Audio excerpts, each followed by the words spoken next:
Hello student, आज की video UP board class 10 के बच्चों का सोशल साइंस का आज पेपर हुआ। देख सकते हैं यहाँ पर पेपर जो है 825 BX कोड का पेपर है। जितने भी बच्चे BX कोड का है सभी लोग अपना अपना आंसर मिला सकते हैं। कौन कौन से कितने क्वेश्चन आपने सही किया, कितने गलती किया। और जो भी बच्चे 2022 के बाद 23 में एग्जाम देने वाले हैं, नए बच्चे हैं, तो आज की इस वीडियो को पूरा देख लीजिए, आपका भी पेपर ऐसा ही आएगा। तो एक एक चीज को हम इसमें बताएंगे, किस तरीके के क्वेश्चन इसमें डाले गए हैं और बहुत ही इजी क्वेश्चन भी डाले गए हैं। जो बच्चे हार्ड तैयारी करके गए थे ना, उन सबका ज्यादा से ज्यादा बच्चों का मतलब छूट भी गया है नॉर्मल के चक्कर में। तो आज की इस वीडियो को पूरा एंड तक देख लीजिए और समझिए कि किस तरीके से पेपर आपका तैयार किया गया है। चलिए, सबसे पहले नंबर यहाँ पर देखिए सामाजिक विज्ञान 2022, और यहाँ पे सभी बच्चे परिचित हैं। 3 घंटे 15 मिनट का पेपर था, 70 नंबर का पूर्णांक था, और ये 15 मिनट सब लोग पढ़ने के लिए पेपर दिया गया था। प्रश्न पत्र 2 खंडों में विभक्त था, यानी खंड क और खंड ख में, ठीक है। प्रत्येक खंड को करना था हल के साथ। प्रत्येक प्रश्न के अंक सामने निर्धारित है कि कौन सा प्रश्न कितने नंबर का है।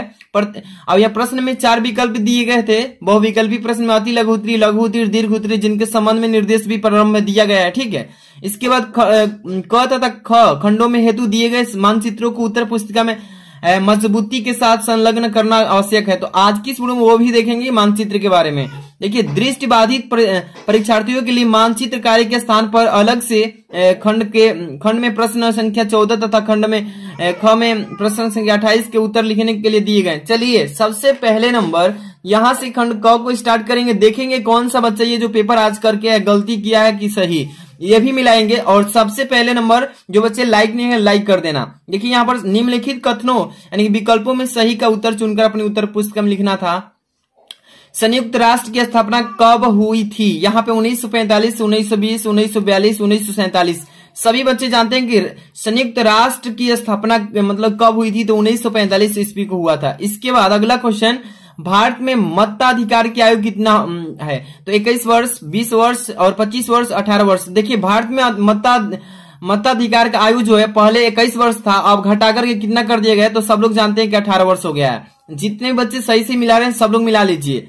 स्वराज मेरा जन्मसिद्ध अधिकार है, ये जो है, और मैं इसे लेकर रहूंगा, किसने कहा था? ये गोपाल कृष्ण गोखले ने, बाल गंगाधर तिलक, जवाहरलाल नेहरू, महात्मा गांधी। तो ये देखिए इसका राइट आंसर ब नंबर, बाल गंगाधर तिलक, और ये गलती लगाया गया है। यहाँ पर देखिए, प्रथम विश्व युद्ध प्रारंभ हुआ कब हुआ था? देखिए, जब प्रथम विश्व युद्ध प्रारंभ हुआ था वो समय चल रहा था 1914 का। 1914 जो बच्चे लगाकर आए हैं सभी का सही है, ठीक है ना। इसके बाद संयुक्त राष्ट्र संघ का मुख्यालय कहां पर स्थित है? तो आप सभी लोग जानते हैं कि यहाँ पर न्यूयॉर्क में स्थित है, अमेरिका के। वाशिंगटन लिखा है, जिनेवा लिखा है, न्यूयॉर्क लिखा है, ऑस्ट्रिया लिखा है। तो सब लोग जानते हैं अमेरिका यानी न्यूयॉर्क में संयुक्त राष्ट्र का मुख्यालय है। इसके बाद भारत छोड़ो आंदोलन किसने प्रारंभ किया? तो महात्मा गांधी। सभी लोग जानते हैं कि इसमें महात्मा गांधी सही आंसर होगा। यहाँ पे सब ऑप्शन दिया गलती है, लेकिन चौथा ऑप्शन सही है।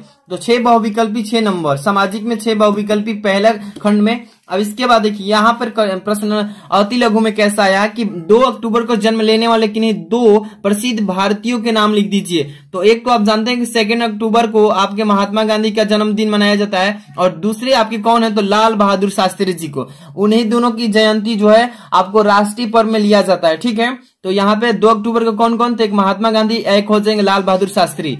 इसके बाद दूसरा क्वेश्चन के बाद 8वां लिखा है कि फ्रांस की क्रांति से संबंधित किन्हीं 2 दार्शनिकों के नाम लिखिए। इस तरीके क्वेश्चन पूछा गया।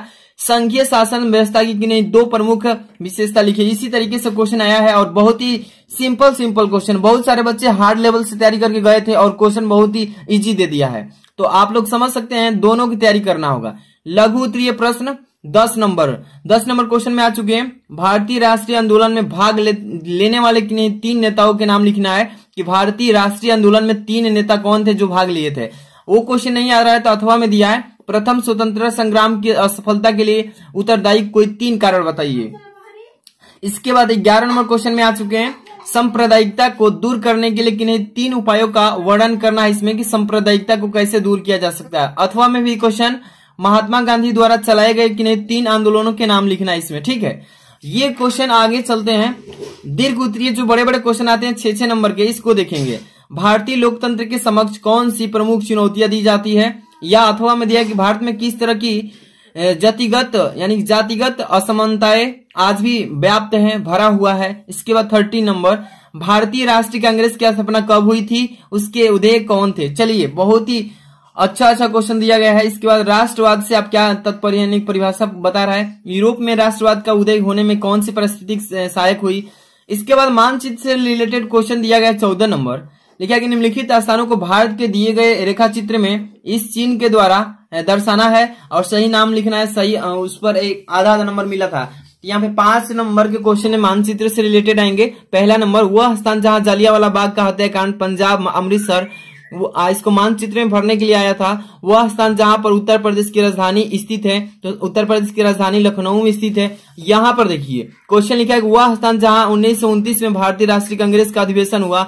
वह स्थान जहां पर चंद्रशेखर आजाद शहीद हुए थे। वह स्थान जहां पर सूती मिल श्रमिकों का सत्याग्रह हुआ। इसी तरीके से क्वेश्चन पूछे गए हैं मानचित्र में।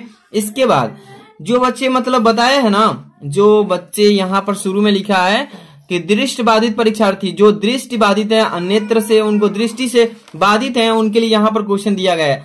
तो ये उन लोगों के लिए करना था, ठीक है, केवल उसका उत्तर लिख देना, ठीक है यहाँ पे, लेकिन इनको मानचित्र से रिलेटेड करना था। तो ये क्वेश्चन इस तरीके से दिए गए हैं।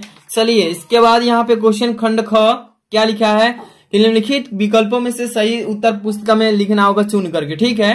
15 नंबर, कर्तन दहन कृषि। कर्तन दहन कृषि को बोलते हैं भूमि, यानी कि सॉरी झूमी कृषि। झूमी कृषि उसी को कर्तन दहन नाम है। और निम्नलिखित में किस राज्य में पाई जाती है, कौन सा ऐसा भारत का राज्य है जहां पर झूमी कृषि पाई जाती है। उत्तर प्रदेश, राजस्थान पूर्वी, यहाँ पे लिखा उत्तराखंड, यहाँ पे मिजोरम। तो सभी जानते हैं कि कर्तन दहन जो कृषि यानी झूमी कृषि पाई जाती है मतलब कि राजस्थान में, उत्तरी राज्य स्थान। इसके बाद निम्नलिखित में से कौन सा एक संभावी संसाधन है। संभावी संसाधन जिसकी संभावना की जा सके, तो कोयला है, ये तो अस्थायी है। पेट्रोलियम है, ये स्थायी है। पवन ऊर्जा एक ऐसा है जो कि संभावी है, इसको संभावना के अनुसार, पवन के अनुसार इसको चलाया जाता है, इस पवन ऊर्जा बोलते हैं। इसके बाद मुंबई हाई प्रसिद्ध है। मुंबई हाई किस लिए प्रसिद्ध है। पेट्रोलियम के लिए, तांबा के लिए, सौर ऊर्जा के लिए, कोयला के लिए। तो मुंबई हाई जो प्रसिद्ध है ये पेट्रोलियम के लिए प्रसिद्ध है, ठीक है। निम्नलिखित में से कौन सी फसल मोटे अनाज के अंतर्गत सम्मिलित की जाती है। चना, मूंगफली, ज्वार, मूंगा। तो सभी लोग जानते हैं कि कौन सी फसल ऐसी है जो कि मोटे अनाज के अंतर्गत आती है, तो वो ज्वार यानी ज्वार आता है, ठीक है। इसके बाद सामान्य किसी देश का विकास निम्नलिखित में से किस आधार पर निर्धारित किया जा सकता है। तो देखिए, किसी देश का अगर विकास किया जाए तो उसका मेन आधार होता है उस व्यक्ति की प्रति व्यक्ति आय, यानी कि पहला नंबर जो है ये हो जाएगा इसका आंसर। इसके बाद अगला क्वेश्चन, निम्नलिखित में से किस आधार पर सार्वजनिक मतलब होता है सभी लोगों के, सभी जन मतलब लोग होता है, और निजी क्षेत्रक जो आपके आसपास के क्षेत्र हैं विभाजित हैं। किस आधार पर। रोजगार की शर्तें पर, आर्थिक गतिविधि के संभाव पर, उद्यमों के स्वामित्व पर, उद्यमों में नियोजित श्रमिकों की संख्या पर। तो देखिए, कभी भी समझिए कि आधार जो कह रहा है ये मतलब किस बेस पर बना है, तो सार्वजनिक और निजी क्षेत्रक जो विभाजित किए गए हैं वो उद्यमों के स्वामित्व पर, यानी स नंबर सही है। इसके बाद यहाँ पे अति लघु आए थे। पुनः चक्रीय प्रकृति संसाधन किन्हें कहते हैं, और कोई 2 उदाहरण बता दीजिए। अर्थव्यवस्था से संगठित क्षेत्र में रोजगार की 2 विशेषता बताइए। अल्प रोजगार किसे कहते हैं, ये लिखना था, छोटा क्वेश्चन। हमें खनिजों के संरक्षण की आवश्यकता क्यों है। गेहूं की खेती के लिए अनुकूल भौगोलिक यानी कि दशाएं बताइए, ये बताना था। इसके बाद अर्थव्यवस्था के द्वितीय क्षेत्र से आप क्या समझते हैं, उदाहरण सहित लिखना था, ओके। इसके बाद यहाँ पे अथवा में भी दिया है कि राष्ट्रीय आय तथा प्रति आय व्यक्ति आय में अंतर स्पष्ट कीजिए, यानी कि राष्ट्रीय आय तथा प्रति व्यक्ति आय में अंतर स्पष्ट करना था। देश की स्थिति की तुलना के लिए इनमें से कौन सी विधि बेहतर है, ये बताना था। दीर्घ उत्तरीय प्रश्न जो कि 6 नंबर वाले थे, ये किस टाइप से आए थे देख लीजिए। भारत की मिट्टी के प्रकारों का एक निबंध लिखना था, ठीक है। इसके बाद अथवा में भूक्षरण से आप क्या समझते हैं, इसे रोकने के लिए कोई 4 उपाय बताइए। भारत में वैश्वीकरण के प्रभाव का प्रकाश डालिए। अथवा में दिया है उपभोक्ता आंदोलन के कारण बताइए, हम उपभोक्ता आंदोलन को कैसे आगे बढ़ा सकते हैं। इसी तरीके से क्वेश्चन आपके मतलब 27 हो गया। अब 28 नंबर मानचित्र में आ जाते हैं, देख लीजिए। मानचित्र वाला जो क्वेश्चन है इसमें क्या बोला है कि ये भी क्वेश्चन वैसे ही करना जैसे 14 नंबर किए थे, इसमें लेकिन कुछ अलग ही इंडिकेट करके करना है। देखिए 28 नंबर में कह रहा है कि कृष्णा नदी इस तरीके से चिन्ह द्वारा नाम सहित बताना था, मानचित्र में भरना था, नाम लिखना था और उसको इस फिगर के द्वारा मतलब निरूपित करना था। सरदार सरोवर बांध जो है चिन्ह द्वारा और नाम लिखिए, आधा आधा नंबर मिलेगा, चिन्ह बनाएंगे तो नाम लिखेंगे तो आधा, यानी 1 नंबर। उत्तरी पूर्व भारत में चाय उत्पादन क्षेत्र द्वारा, यहाँ पे इस चिन्ह द्वारा दर्शाना था। उत्तर प्रदेश में गन्ना उत्पादन क्षेत्र इस चिन्ह द्वारा और कहां पर है तो उसको बताना था। लिखा कि विशाखापट्टनम बंदरगाह इस चिन्ह द्वारा नाम सहित लिखिए। ठीक है, तो ये था मानचित्र से रिलेटेड क्वेश्चन, और जो दृष्टि बाधित बच्चे हैं उन लोगों के लिए ये क्वेश्चन दिया गया था। ठीक है, तो आप लोग देख सकते हैं यही पेपर था आज का, और बहुत ही अच्छा पेपर गया होगा अगर जो बच्चे अच्छे से तैयारी करके गए होंगे। जो बच्चे 2023 में देने वाले हैं ऐसा ही आपका भी पेपर आएगा, तो अच्छे से इसको रिवाइज कर लीजिए और इस पेपर को तैयार कर लेते हैं, तो आगे साल के लिए आपके लिए बहुत ही आसान हो जाएगा। तो लाइक कर देना वीडियो को, चैनल पर नहीं तो सब्सक्राइब करके बेल आइकन हिट करना।